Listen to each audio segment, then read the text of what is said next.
quería hacerles una atenta invitación, por si tienen tiempo. El día viernes, para la Cátedra de Derecho de Familia, se ha organizado un ciclo de ponencias, son 3 en total, porque pues la idea es que se puedan realizar ponencias sobre pues la legislación actual, los cambios que se han hecho en la legislación actual respecto al derecho de familia. Sé que ustedes ya vieron niñez y adolescencia, ya vieron derecho procesal de familia, pero justamente con la entrada en vigencia de la ley Crecer Juntos se modifican algunos aspectos de la competencia de los juzgados de familia. Por ejemplo, casos como cuota de alimentos, cuidado personal, suspensión de la autoridad parental. Algunos de esos temas que nosotros vimos en derecho de familia ahora se van a ver directamente en los juzgados de niñez y adolescencia. No se van a ver en los juzgados de familia. Entonces, esas y otras actualizaciones más se van a hacer en la ponencia que se va a realizar el día viernes de 12 del mediodía hasta las 4:30 más o menos de la tarde. Van a ser 3 ponencias. La primera va a ser la Evelyn Chávez, que ella está en el juzgado segundo de Usulután, juzgado segundo de familia de Usulután. Luego, la siguiente va a ser del magistrado, el licenciado Saúl Zúñiga, que él estuvo en el juzgado segundo de familia y ahora está en la Cámara de Familia. Y la tercera va a ser de el Daniel Enrique Vega Buiza, que él está en el juzgado cuarto de familia. Entonces, por si ustedes quieren participar, están invitados, pueden llegar, va a ser en la sala de conferencia 1 y 2. Así que, pues ustedes me hacen saber si están interesados y también les quería pedir de favor si podemos tomar nada más unos minutos al final de la clase porque necesito reunirme, de hecho, para poder arreglar un par de cosas respecto a esa actividad. Solamente les voy a quitar como unos 10 o 15 minutos, pero espero poder reponerlos el día jueves que ya tengamos la clase presencial para poder finalizar con la sesión. Así que nada más quería hacerles esa invitación para que ustedes puedan participar si ustedes quieren, sobre todo porque sé que ya pasaron varios sobre todo niñez y adolescencia y derecho de familia y la ley procesal de familia, entonces pues ya ustedes pueden participar de esa actividad.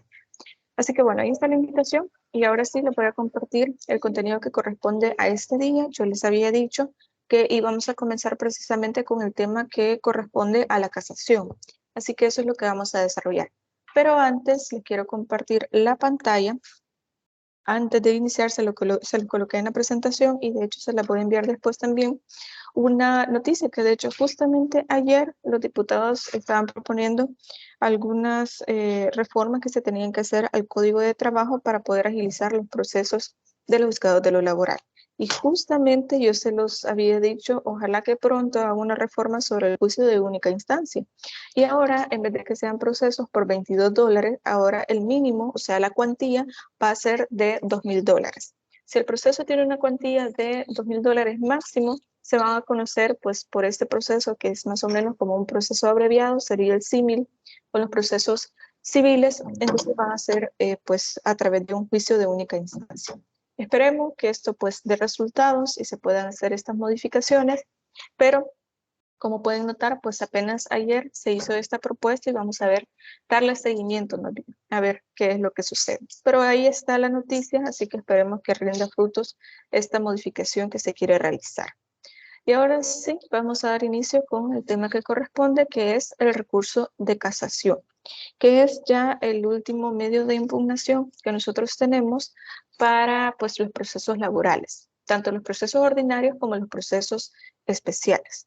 Respecto a este tema, lo tenemos regulado en el artículo 586 y hago referencia a esto antes de cualquier otra cosa porque este artículo ha sido reformado. De hecho, parte de esa reforma se les he colocado aquí en la presentación, creo que en la siguiente diapositiva ya ustedes lo van a poder ver y a qué se refiere.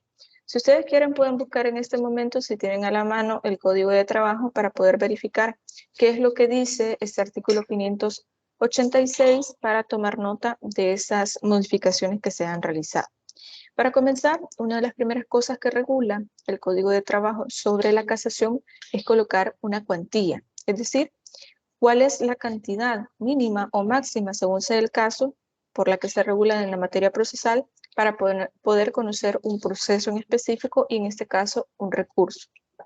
Y de hecho este artículo 586, creo que le voy a proyectar también código para que ustedes lo puedan ir viendo ya de una vez, por si no lo tienen a la mano. Permítanme, ya lo van a poder ver.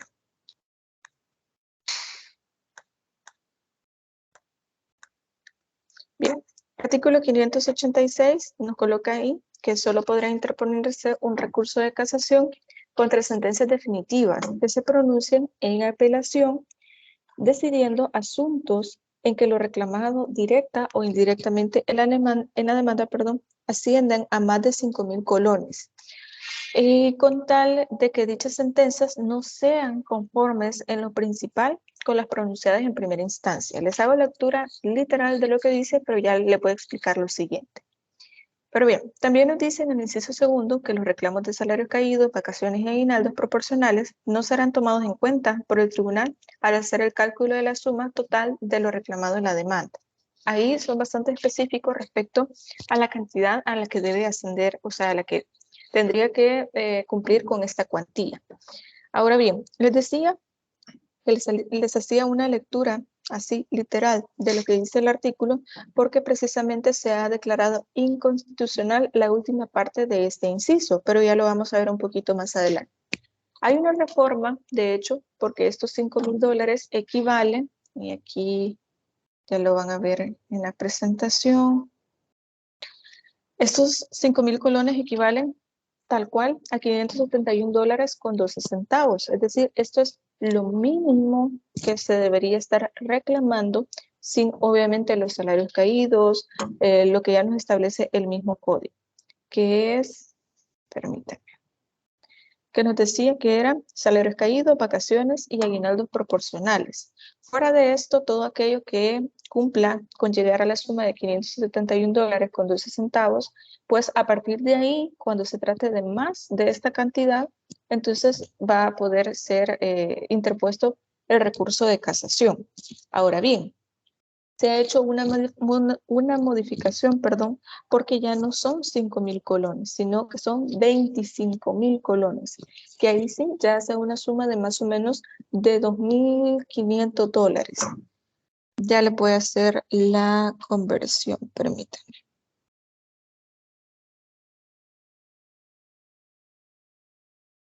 Son $2.187.50.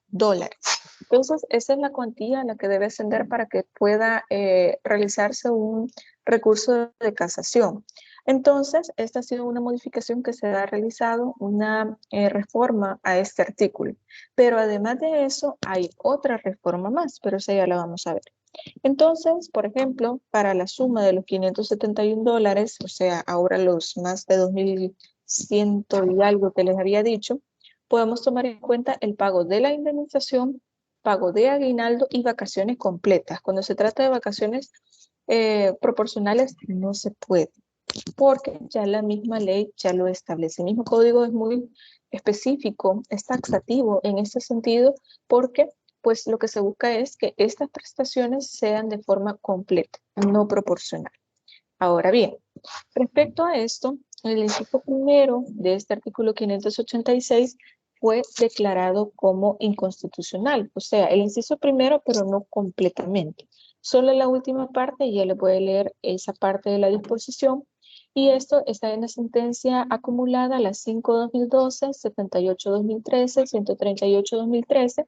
Y esto fue en el año de 2014, que fue declarado inconstitucional.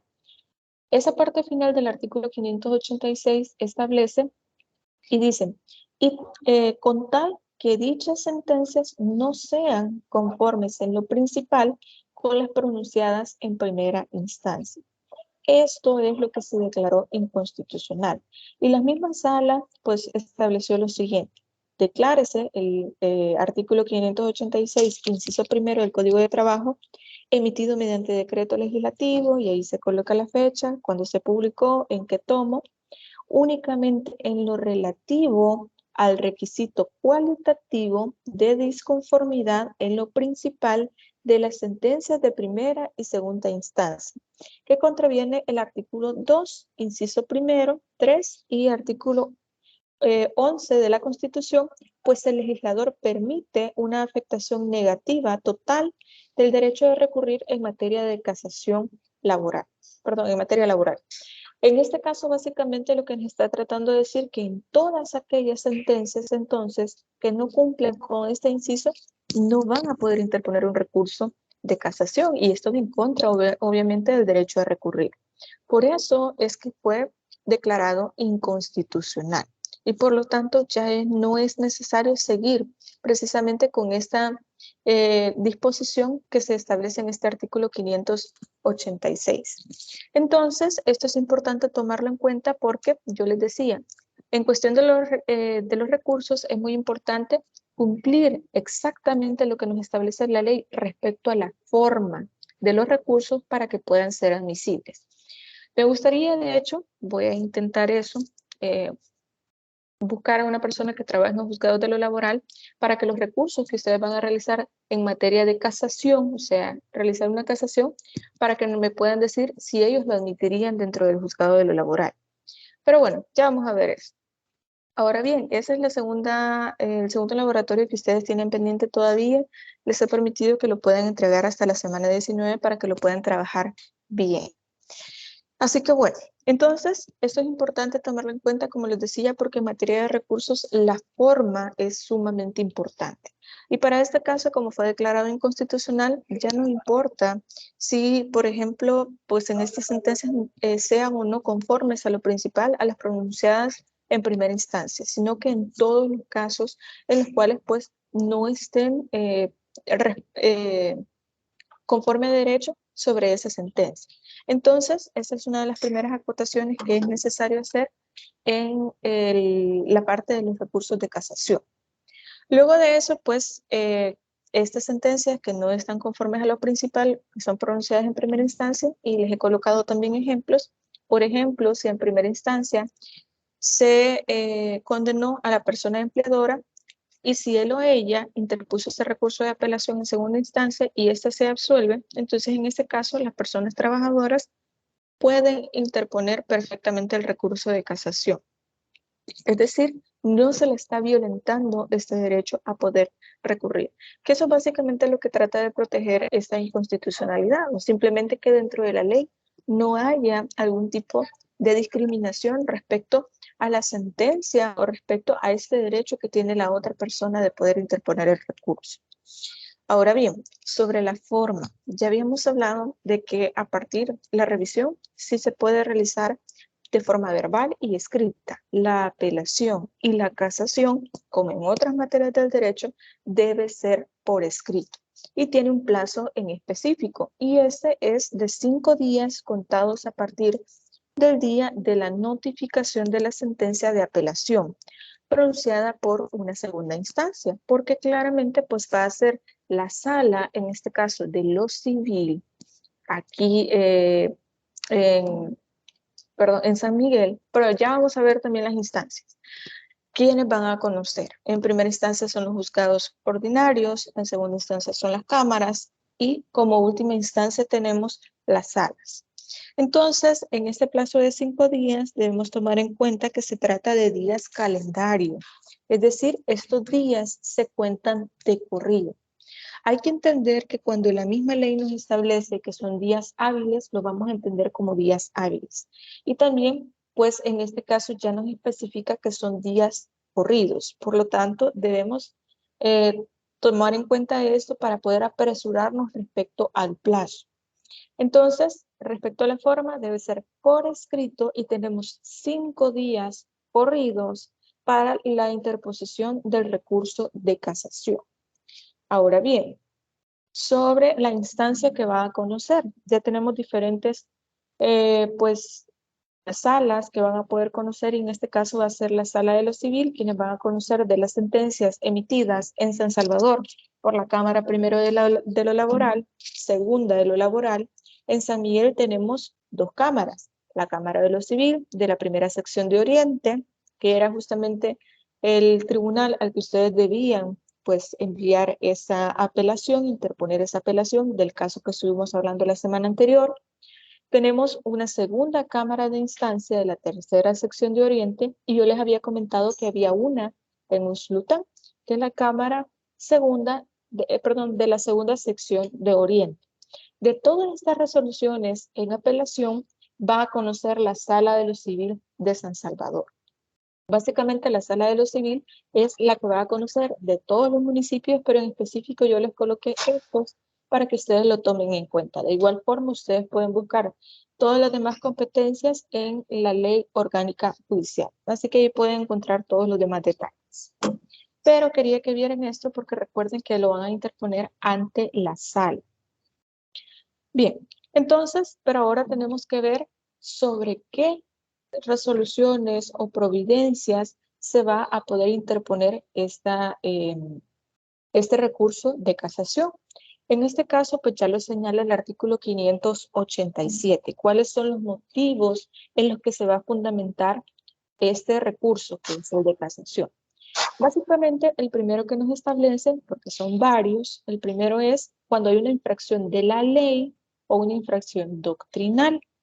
Entonces, en este caso, se lo voy a leer de manera textual y después le voy a ir explicando parte por parte. En este apartado, pues es de vital importancia que conozcamos cuándo existe una infracción de la ley o a la doctrina legal.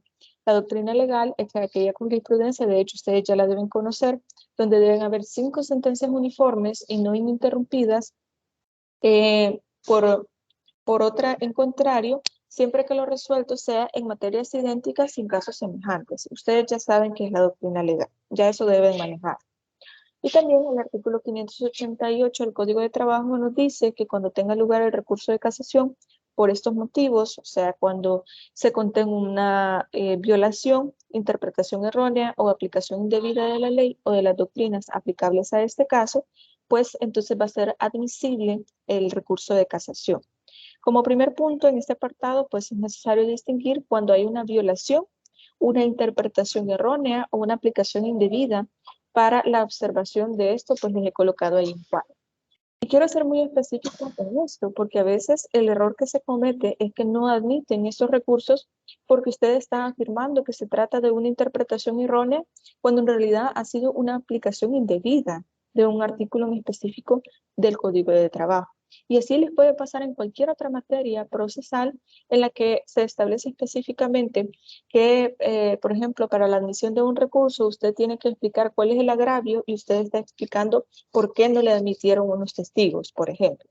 Usted está haciendo una explicación de una cosa, pero lo que le requiere para poder interponer o admitir este recurso es otra diferente. En este caso, lo voy a proyectar así para que se pueda ver un poquito mejor. Creo que ya lo pueden ver. Existe una violación a la ley cuando la ley o la doctrina se dejan de aplicar.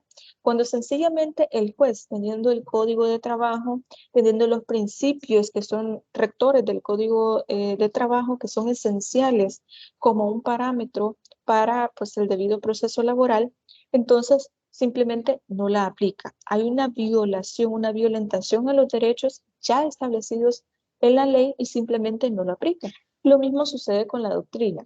Por ejemplo, con aquello que pueda establecer la OIT, aquellos parámetros que nosotros podamos tener dentro de la doctrina de los juristas o en la jurisprudencia internacional, que también se puede tomar como un punto de parámetro para poder resolver en este caso, retomar algunos argumentos para poder resolver o justificar alguna sentencia. Pero también esto es solamente cuando no se aplica. Soy muy enfática en esto. Cuando teniendo los artículos, cuando teniendo la ley, la doctrina, no se aplica. Luego de esto tenemos la interpretación errónea. Es decir, que el juez o jueza, a la hora de resolver, aplica una normativa o una jurisprudencia correcta, pero lo interpreta de otra manera. Básicamente es como si estuviera usted leyendo un artículo, una normativa en específico, y usted le quisiera dar otra interpretación completamente diferente.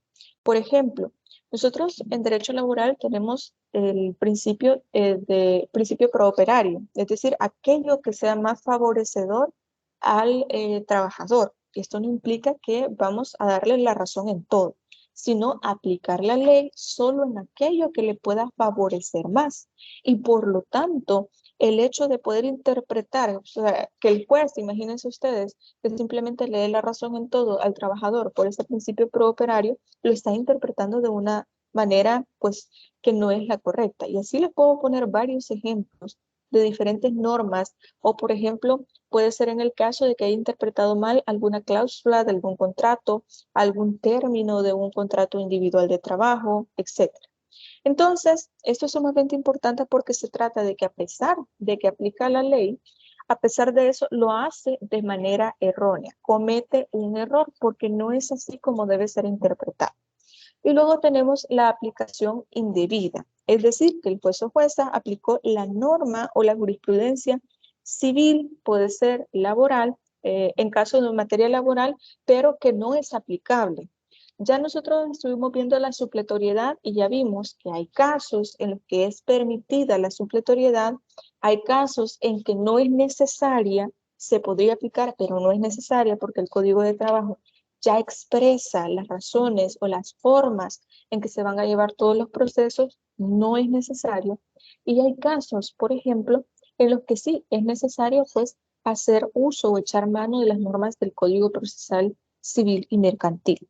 Pero en este caso yo les he puesto ahí el ejemplo que posiblemente se pueda aplicar una norma que no es aplicable al caso o que no es la norma correcta. Pongámoslo de una forma más sencilla, que en vez de aplicar el artículo 50 se aplicó el 83. Esto es nada más a manera de ejemplo. O en vez de aplicar el Código de Trabajo, se aplica el Código Civil, teniendo ya en el Código de Trabajo normas explícitas respecto, por ejemplo, a cuántos testigos se van a poder presentar. En el Código de Trabajo dice que nada más son 4, pero en el Código Civil, entonces ahí dice, no, tantos testigos como fuera necesario, pongamos el caso. Si usted presenta 5, 6, 7, 8, no se lo van a admitir. Ahora bien, este es un ejemplo nada más de la aplicación indebida, teniendo normativa suficiente y necesaria para poder resolver un punto en específico, hace uso de otra norma que no es la adecuada, que no es la aplicable a ese caso. Entonces, quisiera entender que les he explicado bien cuando se trata de una violación, cuando se trata de una interpretación errónea y cuando se trata de una aplicación indebida. La violación es simplemente, mire, tenemos esta norma que resolvería este conflicto o que es una norma de carácter procesal que le da seguimiento al caso, pero que no se aplicó. Estando en el código, no se aplicó. Luego tenemos la interpretación errónea, perdón, que básicamente se trata de, a pesar de que tiene la ley, interpreta otra cosa diferente al sentido que tiene la ley. Yo les había dicho de que la razón por la que existían estos recursos es porque existe la falibilidad humana, porque todos nos podemos equivocar y nos equivocamos y esto es válido. Sin embargo, al tener eh, un cargo de ser juez, esto implica pues tener un parámetro legal, pero también una justificación de las sentencias para poder fundamentar por qué está decidiendo lo que decide, porque al final se trata de derechos de otras personas. Entonces, en este caso, el hecho de interpretar otra cosa no es, yo les he dicho anteriormente, no es de forma antojadiza, no es quiero tomar esta decisión o emitir este fallo solo porque sí. Tiene que ser de forma fundamentada, pero que esta interpretación, que esta fundamentación debe tener como parámetro la misma ley, la doctrina o todas aquellas fuentes del derecho que son aplicables precisamente al área laboral. Y la aplicación indebida, nada más para hacer una pequeña ya retroalimentación de este punto que me interesa mucho que ustedes puedan diferenciarlo, es el hecho de que pues se ha aplicado una norma que no es aplicable en este caso o que simplemente es otra normativa en la que daría una mejor solución a ese caso. Y precisamente esto es lo que le da vida al recurso de casación. Es el hecho de que usted pueda apuntar, mire, es que el juez en segunda instancia lo que hizo fue resolver este caso con una sentencia o con una norma, perdón, que no era la adecuada o simplemente era la norma adecuada, pero lo interpretó de otra forma. O taxativamente, mire, es que no la aplicó. Tenía esta norma dentro del Código Procesal Civil y Mercantil, que era supletoriamente aplicable en este caso, y no lo hizo, teniendo la normativa. Pero bien, También recuerden que estábamos en cuáles son las providencias que pueden ser apelables o que pueden ser más bien interpuesto el recurso de casación en este caso. Y tenemos cuando la sentencia se haya aplicado una ley inconstitucional. Para que una ley sea declarada inconstitucional debe haber pasado todo el proceso de inconstitucionalidad, es decir, debe existir una declaratoria de inconstitucionalidad, pronunciada por la Sala de lo Constitucional de la Corte Suprema de Justicia. Básicamente en ese momento usted puede apelar porque esta norma que se ha aplicado ahora es inconstitucional. Por ejemplo, en el caso del pliego de posiciones. Yo les decía, de hecho me sorprendió mucho porque hace poco que fui ahí al juzgado de lo laboral me estaban diciendo, miren, es que nosotros acá no necesitamos un pliego de posiciones, es un criterio que tiene la jueza de acá, no lo necesitamos, pero en San Salvador ellos sí lo aplican y eso me llamó bastante la atención porque a pesar de que fue declarado inconstitucional, aún se sigue aplicando en algunos juzgados de lo laboral aquí en El Salvador, pero bueno. En todo caso, este pliego de posiciones ha sido declarado inconstitucional. De hecho, en esta misma presentación creo que había colocado esa sentencia. Si la tengo por acá, al final la podemos ver. Pero bien, también por contener un fallo con disposiciones contradictorias. Imagínense ustedes que pues, ustedes están solicitando una situación en específico. En la apelación, ustedes están pidiendo específicamente que es porque hay hechos nuevos o nuevas excepciones cuando ha finalizado el proceso, usted pues está solicitando que se admita alguna prueba en específico para que se pueda apelar esta sentencia, para que se pueda revocar específicamente, pero al principio le dicen que le admiten el recurso y alguna situación ahí en específico de ese recurso, entonces después le dicen que le van que se va a revocar la sentencia, pero no le dicen que se va a pagar todas estas prestaciones que anteriormente usted estaba solicitando. Entonces ahí tenemos como que sí, pero no. No sé si me doy a entender. Quizá con una sentencia que tengo por ahí les puedo explicar ya dentro de la clase presencial para que se pueda entender un poquitito mejor. Ya, yo creo que de forma gráfica ya se puede ver un poco más o se puede entender un poco más estas disposiciones que son contradictorias. También otra de las providencias es por ser el fallo contrario a la cosa juzgada o resolver sobre asuntos ya terminados por desistimiento, transacción o conciliación. Siempre que dichas excepciones se hubieran alegado y esas alegaciones a las que se refieren pudieron haber sido alegadas en primera o segunda instancia. Básicamente que se quiera seguir un proceso después de que sea conciliado. Imagínense que ustedes cuando estaban ahí en esa audiencia de conciliación dijeron, bueno, sí estamos de acuerdo con la propuesta que hace la contraparte y vamos a aceptar ese ofrecimiento que está haciendo. Y de pronto usted va con esta sentencia y quiere apelar y le admiten la apelación. Y comienza todo esto del recurso de apelación y al final le dan una sentencia que revoca ese acuerdo que ya se había tomado. Entonces, esta sentencia puede ser, a través de esta sentencia se puede interponer la casación, porque en teoría ya hay un acuerdo de las partes, ya sea porque una de las partes desistió, o sea, una de las formas anormales de finalizar el proceso porque se dio una transacción o una conciliación. Ya las partes ya llegaron a un acuerdo o una de las partes desistió. Entonces ya no hay una razón por la cual se va a seguir con este proceso y mucho menos pues se puede admitir una apelación porque en teoría ya hay un acuerdo de las partes. Entonces, a través de eso se puede interponer un recurso de apelación. Y luego, cuando hubiera abuso, exceso o defecto de la jurisdicción por razón de la materia. Y aquí tenemos básicamente tres términos o tres definiciones que nos van a servir para poder entender este literal. Tenemos el abuso, el exceso o el defecto. Y en este caso, el abuso se trata de cuando el juez o jueza conoce sin ser competente. Por ejemplo, si el caso laboral pues era de San Miguel y lo plantearon en San Salvador, que era justamente el caso que yo les había puesto para que ustedes resolvieran el laboratorio, que lo admitieron allá en San Salvador y lo tenían que conocer aquí en San Miguel. El punto es que sí se puede conocer a prevención, pero conocer a prevención, ya me imagino ustedes conocen esta figura, conocer a prevención implica el hecho de que solamente va a admitir y luego va a enviar este expediente, este caso, lo va a remitir al juzgado competente. No puede conocer del fondo porque no es competente en razón del territorio. Por lo tanto, si conoce y se sigue con todo este proceso, entonces ahí sí podemos apelar porque es un abuso del derecho, porque se está extralimitando a las facultades que la misma ley le establece.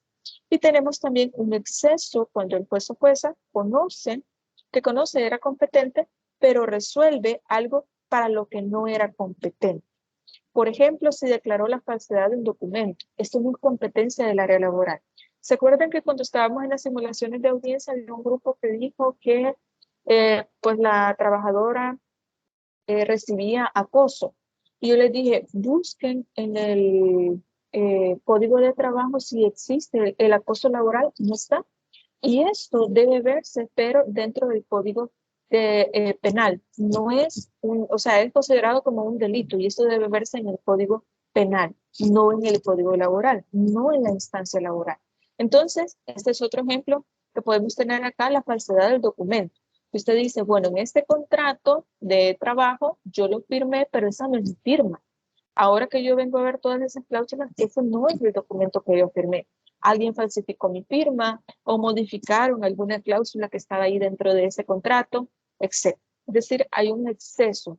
¿En qué sentido? Porque el juez sabe que esta no es la materia para la cual es competente y está resolviendo algo para lo que no es competente. Y luego tenemos el defecto, es decir, cuando el juez o jueza, siendo competente, se haya negado a conocer de un caso determinado. Normalmente, imagínense, hay un juzgado que conoce la prevención y lo remite al otro juzgado que debería, o que en teoría debería ser competente. Y el otro juzgado dice, no, yo no soy competente en razón del territorio, por ejemplo. Y tenemos dos juzgados que se están diciendo uno al otro, yo no soy competente, tiene que conocer él.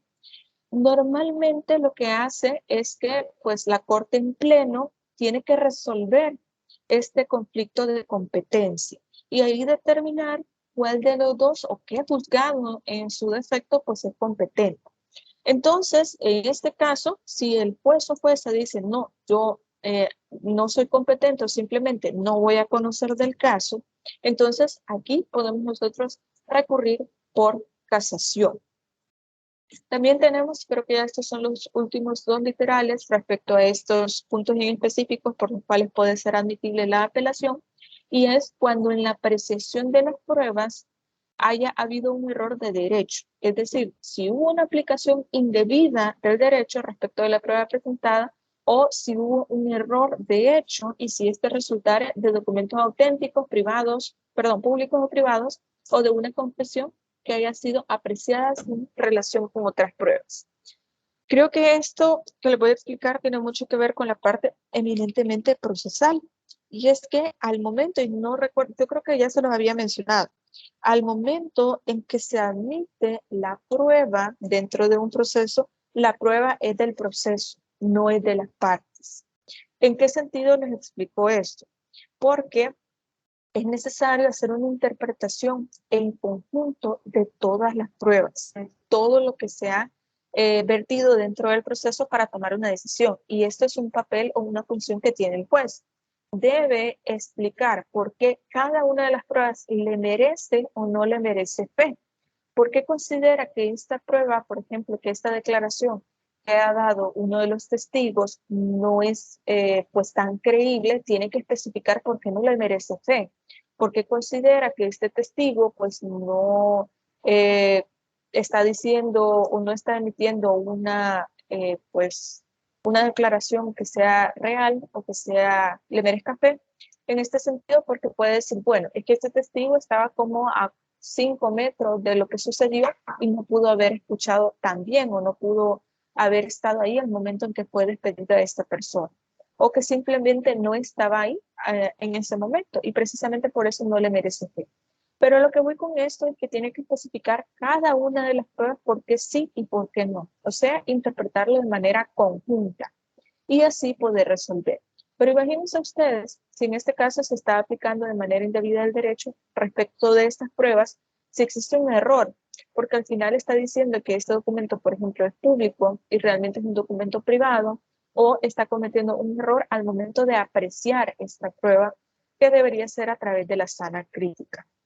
Esto también es recurrible por casación. Y por último tenemos cuando el fallo omitiere resolver los puntos planteados. Básicamente, lo que se trata acá es que no sea congruente esa sentencia. ¿Se acuerdan que estuvimos hablando del principio de congruencia?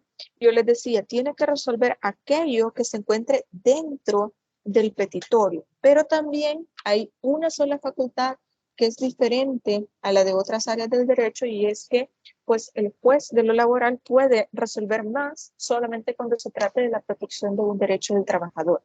Por ejemplo, que haya otra pretensión, otra prestación en este caso, que no se le hubiera pagado, entonces él puede también añadir esto en la sentencia. Sin embargo, lo que no puede hacer es omitir resolver acerca de los puntos planteados. Si fue despedido o no de forma justificada, si se le ha pagado o no alguna prestación que se está solicitando dentro de la demanda o dentro de la contestación, etc.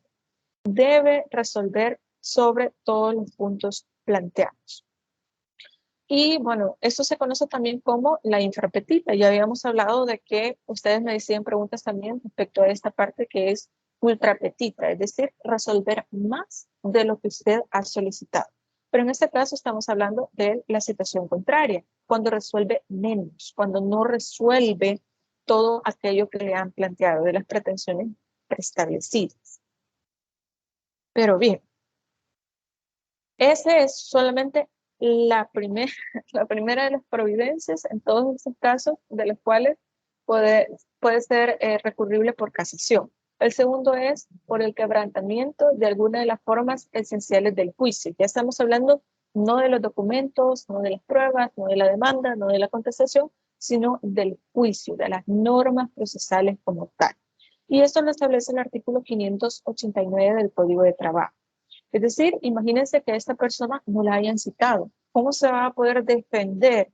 ¿Cómo va a poder contestar? ¿Cómo va a poder aportar pruebas si no la citaron de manera legal? Es decir, cuando hablamos de una citación legal, estamos hablando de que se haga en el tiempo establecido por la ley, que pueden haber algunos atrasos, porque en la realidad pues a veces tardan más de lo que deberían. Sin embargo, que se pueda, que no se haga esta situación en los medios legalmente establecidos o que simplemente se omita.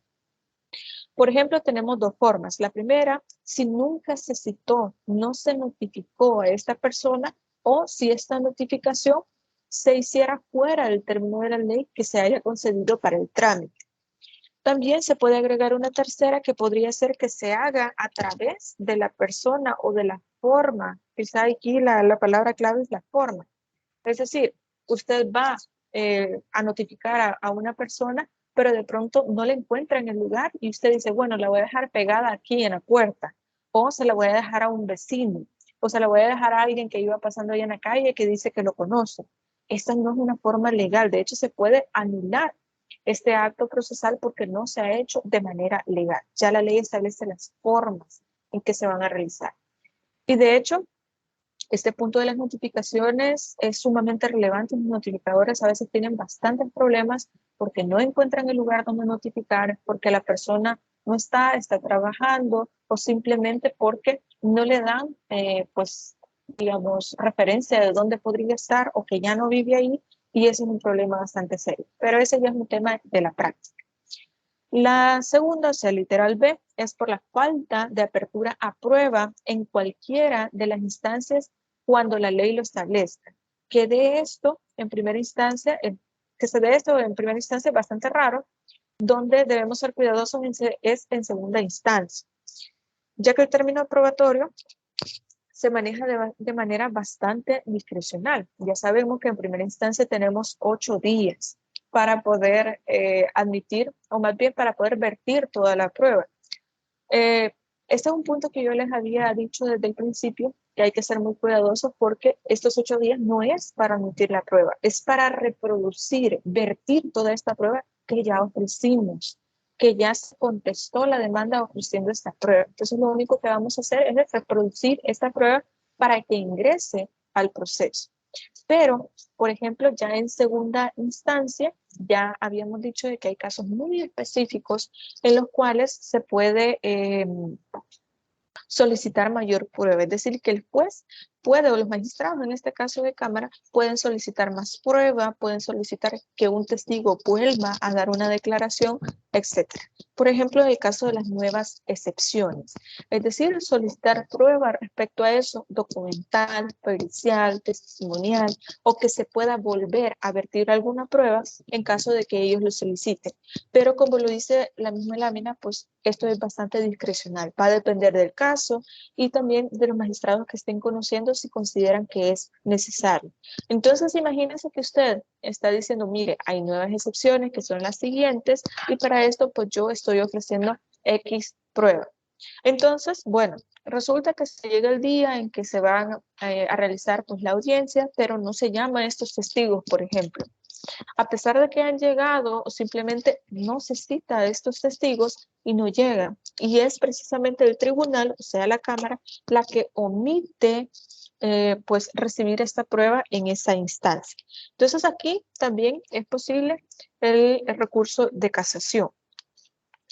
Pero también para admitir este recurso por quebrantamiento de forma, el artículo 590 nos establece un requisito que es indispensable, que es que quien lo interponga haya reclamado la subsanación de la falta, haciendo uso oportunamente y en todos sus grados de los recursos establecidos por la ley, salvo que el reclamo fuere imposible. Es decir, que en el momento haya evidenciado este quebrantamiento de la forma, es decir, mire, es que no se ha notificado para la audiencia de conciliación, no me han notificado. Entonces, ¿cómo me podía dar cuenta de que me estaban demandando si a mí no me notificaron? Pero imagínense que esta persona espera o simplemente no reclama o simplemente no evidencia esta falta a la forma y espera hasta llegar a casación. Es decir, está beneficiándose de esta omisión y eso no se puede hacer. Por lo tanto, al momento en que se hace esta omisión de estas formas, ya sea dentro de la recepción de la prueba en primera instancia o segunda instancia, o de la falta de citación o notificación de las audiencias, entonces en ese momento debe existir el reclamo. Porque seguramente si a esta persona no le notificaron, por ejemplo, de la audiencia de conciliación, entonces puede perfectamente, seguramente va a recibir la sentencia que se dicte al final. Entonces, al momento en que se entere esta persona que no fue notificado, o que simplemente nunca hubo una cita para esta persona, entonces puede perfectamente interponer el recurso de revisión, si es aplicable, el de apelación y al final llegar hasta el de casación. Y bueno, ya creo que con esto, esos son los motivos por los cuales se pueden interponer estos recursos, o sea, el recurso de casación. Básicamente estas son las formas que establece, recuerden que son 5 días corridos y por escrito, y luego les he colocado en esta presentación un ejemplo, porque yo les dije de que ustedes tienen el laboratorio 2 que corresponde a un recurso de casación. Entonces les he colocado un recurso acá para que lo vayamos viendo. Creo que yo trato de ser muy gráfica en el sentido de que ustedes puedan ver algo hecho, un producto ya terminado para que les pueda servir de base, no para que vayan a copiar y pegar, sino para que les sirva de base, para que ustedes lo puedan comprender. Si a mí me hubieran enseñado así, a cómo hacerlo de esta forma, creo que hubiera sido más útil, porque a veces uno pues visualmente puede entender cuál es la forma, cuáles son las formalidades que debe llevar, qué cosas son imprescindibles que debe tener un recurso, y es precisamente esto lo que quiero que ustedes aprendan, que aprendan a hacerlo, pero sobre todo que identifiquen cada una de las partes y que cumplan con cada uno de los requisitos. En este caso, les he colocado, por ejemplo, acá, es un tema que es interposición del recurso de casación ante la Cámara de Segunda Instancia de la Tercera Sección de Oriente para la Honorable Sala de lo Civil de la Corte Suprema de Justicia. Básicamente es este famoso para ante, que es básicamente que usted lo presenta ante esta Cámara, la Cámara lo manda a la Sala de lo Civil y básicamente la Sala de lo Civil le pide el expediente completo, toda la pieza para que pueda revisar todo lo visto en segunda instancia y ellos también tienen básicamente una copia de todo lo visto en primera instancia. Entonces, luego, como ya lo habíamos visto con anterioridad, están las generales de la persona y se explica acá precisamente a quién está representando y qué es lo que se ha pues reclamado, que en este caso es un despido injustificado, vacaciones proporcionales, aguinaldo proporcional, salarios adeudados, días laborados y no remunerados. Y en este caso, pues se expone específicamente que está legitimado para poder pues intervenir en este recurso en específico y también se interpone este recurso de casación en contra de la sentencia definitiva dictada por la Honorable Cámara de la segunda instancia de la tercera sección de Oriente y ahí se especifica el momento exacto en que se da eso. Luego dice, no estando inhabilitado, que esta es otra cuestión como una formalidad que se establece desde el Código Procesal Civil y Mercantil, manifiesta cuál es el agravio específicamente, o sea, cuál es la violación, cuál es la errónea interpretación exacta que tiene el caso. Y en este caso básicamente es que la sentencia ha sido emitida por la Cámara de Segunda Instancia de la Tercera Sección de Oriente al confirmar una resolución que dictó en primera instancia de Santa Rosa de Lima en el proceso antes relacionado que está generando un perjuicio económico a la siguiente persona. Y ahí se establece cuál es este perjuicio y se especifica cada uno de los pues, prestaciones que se ha colocado dentro de esta demanda anteriormente. Ahora bien, el problema acá es que el acto procesal notificado en el tramitación del incidente de apelación. En este caso, esto es lo que nosotros estamos queriendo casar. Es la sentencia emitida por la Cámara, ya se individualiza, tal cual como lo hicimos en la apelación, se individualiza cuál es el fallo específico respecto a este caso. Y luego tenemos la interposición del recurso de casación, la identificación de esta resolución, que es básicamente aquella que se dio descrito, que se ha detallado en el romano anterior, la que se impugnó por los siguientes motivos. Y esto es a lo que me quiero centrar. Motivos en los cuales se funda el recurso de casación. Los motivos de impugnación es precisamente en una causa genérica de infracción a la ley o a la doctrina legal. Y aquí se establece de forma puntual, tal cual como se los había dicho con anterioridad, puntual y clara y precisa de cuáles son las razones en las que se va a fundar este recurso. Por ejemplo, aquí se coloca cuando el fallo contenga violación, interpretación errónea, que eso ya nos lo dice el artículo, y en este caso pues se establece que se han infringido los artículos 402 del Código de Trabajo en relación con la causa genérica de que el fallo contenga una violación, interpretación errónea, interpretación errónea o aplicación indebida de la ley o doctrina legal. Por lo siguiente, en los conceptos en que los preceptos legales hayan sido infringidos. Y aquí estamos básicamente pues colocando que la prueba en específico que se ha conocido en esa instancia pues no fue valorada de la manera correcta. Y aquí se colocan cuáles son estas razones, si quieren, como les digo, se los puedo pasar para que ustedes lo tengan, y se especifica cuando hay una aplicación errónea. Pero ojo con lo siguiente, cuando usted dice, mire, es que se analizó se aplicó de manera errónea la ley. Usted tiene que especificar cuál fue el error que cometió pues el tribunal que ha interpretado de esta manera la ley, pero también tiene que especificar cuál es la correcta interpretación de la ley, perdón. Claramente es lo que usted conoce y usted tiene que fundamentar. Mire, es que debe ser interpretado así, pero no es porque yo diga o porque a mí me convenga, es porque ya hay una sentencia, por ejemplo, el Tribunal de lo Laboral, en donde dice que se debe interpretar por tal cuestión esto, esto y esto. O la Cámara de lo Laboral también menciona esto y estos precedentes o esto y estos conceptos y así es como se debe interpretar. Como le digo, no es nada más de manera antojadiza o lo que a mí me convenga. Luego, la interpretación errónea de otro de los artículos, que en específico eso es lo que se está buscando recurrir en este caso. Y finalmente, el petitorio, que es básicamente pues, las pretensiones que usted tiene. ¿Qué es lo que busca? Pues que se admita ese escrito, que se le admita ese recurso de casación, que se tenga por interpuesto, que se remita ante la Sala de lo Civil de la Corte Suprema de Justicia y que se siga con el trámite de la ley. Y obviamente pues se coloca ahí el lugar para escuchar y ahora recibir notificaciones, lugar y fecha, y después va la firma y el sello. Que aquí, pues obviamente, porque es una cuestión nada más de ejemplo, no se los he puesto, pero sí es importante que ustedes lo puedan colocar. En el caso que ustedes van a realizar para el laboratorio número 2.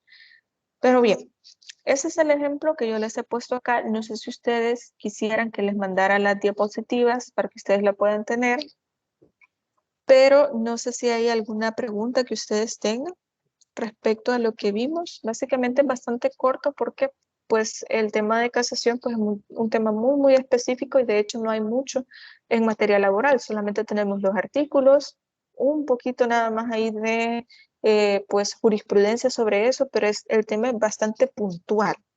Y precisamente lo que quería que ustedes vieran era el ejemplo de, del recurso de casación. Permítanme, que no sé si me he equivocado con ese recurso, ya lo voy a revisar bien, porque creo que el que les puse no era el correcto, pero déjenme revisar y yo se lo voy a enviar. Así que no sé si tienen alguna pregunta respecto al tema, alguna consulta.